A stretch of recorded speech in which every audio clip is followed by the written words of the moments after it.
masuk? Ini sama sakit atau pulang. Logika sakit.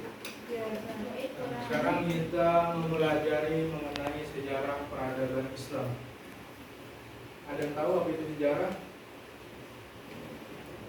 Sejarah apa ini?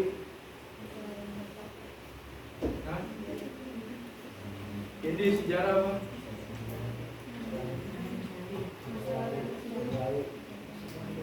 Apa Anda? Sejarah. Kejadian masa lalu yang tercatat. Kalau nggak tercatat disebut yang kalau nggak tercatat disebut apa? Lalu. Nah, intinya adalah sejarah adalah sesuatu yang terjadi di masa sebelum kita atau sesudah kita yang mana hal tersebut dicatat. Kita sekarang mempelajari mengenai sejarah peradaban Islam. Kalau orang Kristen mengenal sejarah peradaban Islam, karena kita agama Islam, maka kita belajar sejarah peradaban Islam. Nah, ini adalah mata pelajaran PAI yang mana kita akan jelaskan apa saja sih sejarah peradaban Islam. Yang pertama, kita memasuki bab ke-10, meneladani inspirasi dan kontribusi ilmuwan muslim pada masa Bani Abbasiyah. Siapa yang tahu sejarah Bani Abbasiyah? Angkat tangan. Apa? Bani Abbasiyah, di situ ada pelajaran apa aja yang dapat kita ambil? Atau ada sejarah apa yang kita ketahui? Kira-kira ada tahu nggak? Nggak tahu? Karena belum belajar. Maka dari itu kita harus belajar. Ya. Sebelum kita lanjut ke pembahasan yang lebih inti, kita tahu dulu latar belakang apa yang kita mau bahas. Tujuan yang kita harapkan dalam pembelajaran hari ini kalian mampu mengetahui para ilmuwan muslim. Jadi nanti ada beberapa ilmuwan muslim yang ada pada Bani Abbasiyah. Nanti tolong dicatat siapa aja ilmuwan muslim tersebut. Pada masa Bani Abbasiyah dalam menginspirasi dunia ilmu pengetahuan dan teknologi serta kontribusinya untuk kemanusiaan dan peradaban dengan benar serta termotivasi untuk menjalankan ajaran agama dalam mencari ilmu. Yang pertama, perkembangan ilmu pengetahuan umum. Yang pertama ada kedokteran. Di sini ada nggak yang cita-citanya menjadi dokter? Mila menjadi dokter apa? Dokter hewan. Dokter sunat. Kira-kira? No, yang cowok yang jadi dokter siapa? Irgi? Baik, nggak ada. Nah, Mila tadi mau jadi dokter apa? Dokter bedah. Nah, jadi kita ketahui dulu asal usul bahwasanya siapa yang ilmuwan pada zaman Bani Abbasiyah yang menggagas ilmu kedokteran. Coba baca Aurel. Yang kelihatan coba. Pada masa Abbasiyah sudah ada rumah sakit yang berfungsi untuk merawat orang sakit. Rumah sakit pertama dibuat oleh Harun al-Rashid pada awal abad ke-9. Tidak lama kemudian rumah sakit lain tumbuh di seluruh dunia muslim. Beberapa dokter yang terkenal pada masa itu diantaranya adalah Ali al-Tabari, al-Razi, al-Abbas al-Majusi, dan al-Ibn Sina.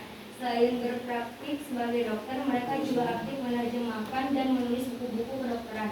Karya buku mereka menjadi sumber belajar ilmu kedokteran, baik di dunia muslim maupun barat.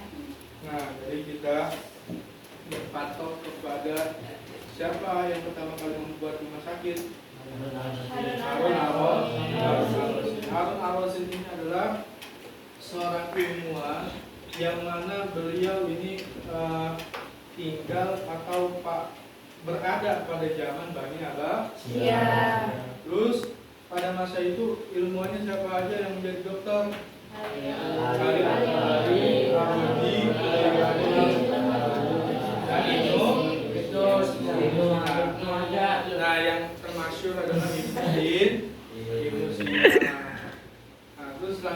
ini ada tabel yang menjelaskan atau yang memperinci siapa aja pada zaman Bani Abbasiyah dokter-dokter yang menjadi ilmuwan penting.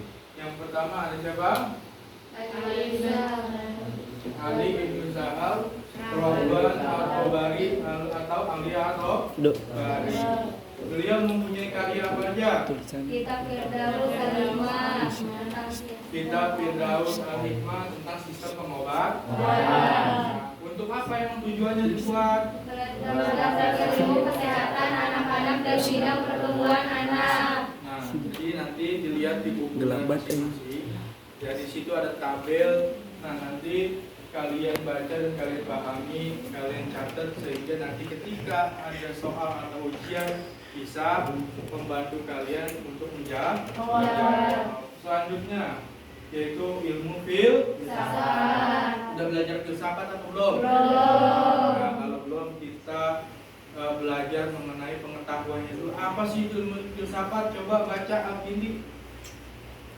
Filsafat adalah menekankan pada akal dan logika dalam memahami segala sesuatu. Pada awalnya filsafat banyak digunakan oleh sekelompok umat Islam dalam berdiskusi dengan kalangan non-muslim tentang permasalahan agama. Selanjutnya filsafat berkembang menjadi ilmu pengetahuan yang banyak menarik minat para ilmuwan. Di dalam tradisi keilmuan Islam, ilmu filsafat dikenal dengan istilah al-hikmah dan falasifah. Orang-orang yang ahli di bidang filsafat disebut dengan ulama dan filosof. Sebutan ini diberikan kepada mereka yang menggunakan akal dan logika dalam mengembangkan ilmu pengetahuan. Beberapa filosof yang bernama pada saat itu diantaranya. Jadi sebelum kita berlanjut ke diantaranya, kita harus tahu dulu filsafat. Filsafat itu menekankan akal dan logika. Kalau akal kita mau logik, kalau akal kita mau benar, kalau akal kita mau ucapan kita sesuai dengan akal kita, maka kita harus belajar filsafat. Tutur kata kita sejalan dengan pikiran kita, itu harus kita belajar filsafat. Orang yang belajar filsafat, kata-katanya akan berlogika dan baik. Terus dialektikanya bagus sesuai dengan kaidah bahasa Indonesia. Kalau mempelajari filsafat. Nah, orang yang mendalami ilmu filsafat disebut filsuf, ya, filsuf atau filosofi. Nah, ini adalah ilmu filsafat. Ilmu filsafat ini yang menekankan akal dan logika pikiran. Nah, selanjutnya ada bagan para ilmuwan pada Bani Abbasiyah. Di salah satunya di situ ada Al-Kindi. Yang kedua itu Al-Farabi. Yang ketiga ada Ibnu Sina juga. Nah, nanti kalian baca lagi ya di bukunya, di tabel-tabelnya nanti kalian baca. Di situ ada penjelasan tentang karya dan inspirasi untuk dunia. Selanjutnya yaitu tentang astronomi dan matematika. Coba tolong dibaca. Astronomi dan matematika berkembang selama masa keemasan Bani Abbasiyah. Pada masa Khalifah Al-Ma'mun dibangun sebuah observatorium astronomi di Baghdad. Observatorium ini berfungsi untuk melakukan pengamatan terhadap benda-benda langit selain di Baghdad. Observatorium astronomi juga dibangun di Damaskus. Di antara para astronomi Abbasiyah yang terlibat pada proyek tersebut adalah Musa bin Syakir bersaudara dan Al-Khawarizmi. Selain mereka masih banyak astronom yang karya-karya astronominya memberikan pengaruh yang menentukan pada perkembangan sains modern di Eropa. Jadi masa Bani Abbasiyah ini adalah masa di mana umat Islam itu menempuh hijayah. Maka disebut apa? Disebut masa keemasan. Masa keemasan itu berarti apa? Pada zaman Bani Abbasiyah itu banyak ilmuwan, banyak ulama yang mengembangkan atau yang menemukan ilmu-ilmu yang ada di dunia ini. Jadi pada masa Bani Abbasiyah lah banyak ilmuwan yang terpakai ilmunya pada saat ini. Yang pertama tadi kedokteran, filsafat, yang terakhir adalah Astronomi dan matematika. astronomi adalah ilmu berbitangan. Jadi astronomi ini dipelajari untuk mengetahui benda-benda langit, untuk mengetahui tanggal, bulan, hari. Nah itu dipelajari namanya astronomi. Dan matematika. Tahu udah belajar matematika? Sudah. Bisa susah apa enggak? Susah. Nah jadi matematika perlu mendalami yang namanya adalah rumus.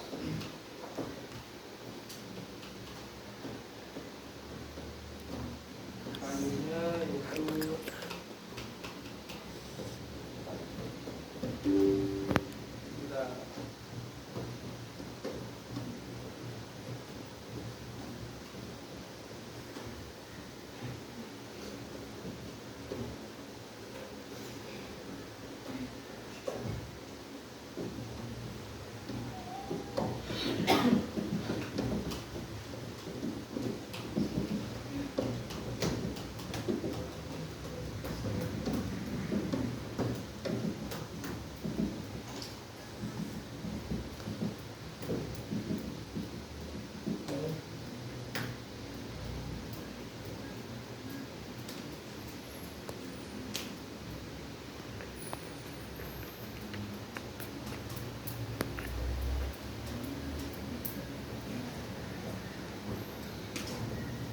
Ya, selanjutnya ini antaranya perkembangan ilmu agama pada masa Bani Abbasiyah.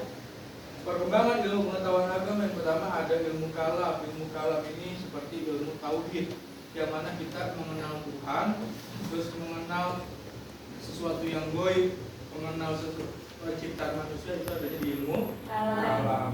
Terus yang kedua ilmu fikih. Ilmu fikih ini adalah ilmu syariat, tata cara hukum syariat yang ada di agama Islam. Contohnya kayak bagaimana berwudu, hukum haram dan halal. Nah itu adanya di ilmu fikih. Yang ketiga ilmu tentang akhlak, bagaimana kita cara beradab, sopan santun, baik kepada orang tua, baik kepada guru, baik kepada sesama teman. Itu adanya di ilmu tentang akhlak. Yang keempat terakhir adalah ilmu hadis dan tafsir. Nah, ilmu hadis dan tafsir ini berpacu kepada hadis Rasulullah dan tafsir berpacu kepada Al-Quran. Sampai sini paham? Nah, kira-kira ada yang mau ditanyain apa enggak? Ada yang mau bertanya? Kiranya belum paham? Mau bertanya nggak? Iya? Enggak.